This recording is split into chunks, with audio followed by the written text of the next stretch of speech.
Nous avons assisté au dévoilement du lauréat du concours architectural pour le futur pôle municipal de la ville de Vaudreuil-Dorion. La réalisation de ce projet permettra aux citoyens de retrouver dans un même quadrilatère la gare de train, un terminus d'autobus, le centre multisport, l'hôtel de ville, une place publique, la bibliothèque et le centre aquatique.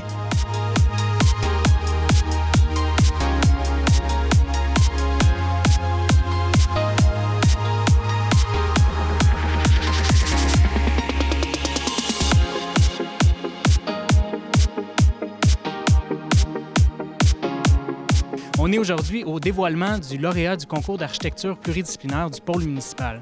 Le pôle municipal, c'est un projet excessivement motivant. C'est un projet qui vise à regrouper l'hôtel de ville, la bibliothèque, une place publique et le futur complexe aquatique à même un site qui est situé dans le secteur de la gare, directement à l'arrière du centre multisport. Le fait de doter la ville de Vaudreuil-Dorion d'un pôle municipal est un élément extrêmement important en termes d'aménagement, de paysage et d'implantation de bâtiments sur un site particulier qui va changer en fait vos habitudes de consommation de votre ville, si on veut, et votre quotidienneté, c'est ce qu'on souhaite. Il me fait plaisir d'annoncer que le lauréat du concours d'architecture du pôle municipal de Vaudreuil-Dorion est, on se pensait aux Oscars, hein? L'équipe pluridisciplinaire dirigée par les architectes Lapointe, Magne et Associés et L'Œuf. Félicitations. C'est une firme qui a remporté le concours. Ça a été choisi en fait par un jury, donc un jury qui est externe à la ville, pour plusieurs raisons, notamment l'aspect perméable du bâtiment, également toute la combinaison, le respect du programme, plusieurs éléments qui ont fait que, c'est une addition en fait d'éléments qui ont fait que ce projet-là a été le projet lauréat. Donc on est bien sûr très fiers. Donc je vais vous décrire sommairement, pendant les 10 prochaines minutes, un peu notre approche par rapport au projet du pôle municipal. Le pôle cherche à offrir dans notre proposition un traitement de l'espace public qui favorise les connexions avec tous les quartiers environnements. Il propose aussi un espace transitoire, on va y revenir, qui est évolutif. Une organisation qui est flexible et dans laquelle on cherchait à ce que les usagers et les travailleurs se repèrent facilement.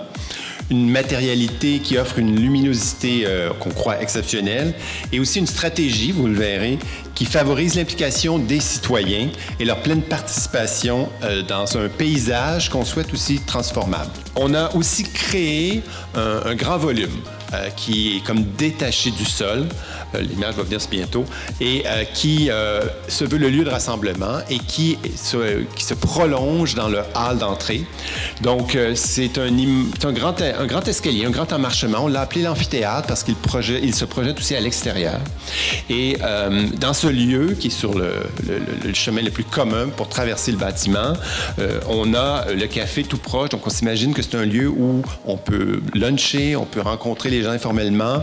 On peut aussi avoir des cubicules de service. Donc, certains des commis ou des proposés à la population dans l'hôtel de ville peuvent rencontrer les citoyens là. On peut imaginer les jours d'assemblée municipale que les conseillers municipaux, les conseillères municipales rencontrent la population aussi parce qu'à la conclusion de la séquence, on se trouve la salle du conseil. Donc, visuellement, c'est un élément extrêmement fondateur, il nous semble, la salle du conseil. Donc, elle est très présente dans la façon dont les gens se déplacent dans le bâtiment. Vous voyez aussi au niveau inférieur le Fab Lab ici et la bibliothèque pour enfants. Donc, l'horizon de ces espaces-là au rez-de-chaussée, c'est aussi la nature. Encore une fois, vouloir estomper les différences entre intérieur et extérieur. Et à l'étage, on amène la nature avec des grands arbres qui seraient implantés à travers le rayonnage bas de la bibliothèque. Alors, le grand avantage quand on sort d'un concours d'architecture, c'est que non seulement on nomme une firme lauréate, mais vous avez surtout un projet qui rassemble toutes les grandes intentions que vous aviez par rapport à votre pôle municipal, puis à la construction de la bibliothèque et l'hôtel de ville. Maintenant qu'on connaît le lauréat, notre équipe à la ville va travailler avec les lauréats pour faire avancer le projet. On va être dans la phase plans et devis. En gros, ce qui intéresse le plus les gens, c'est quand on va ouvrir. C'est une ouverture qui est prévue au cours de l'année 2022. Il reste encore plusieurs étapes. Et on a du travail à faire pour tout ce qui est détail, l'aménagement intérieur et ce qui s'en vient. Pour le centre aquatique, ce qui intéresse aussi beaucoup de gens, l'avant-projet est bien entamé. On dépose bientôt au Conseil de ville un programme fonctionnel technique pour approbation. En fait, c'est pour être prêt pour un éventuel programme de subvention.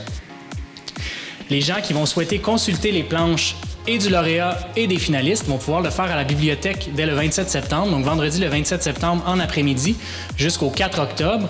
Également, les planches vont être disponibles sur le site Internet de la Ville, donc pour ceux qui aimeraient les consulter directement en ligne.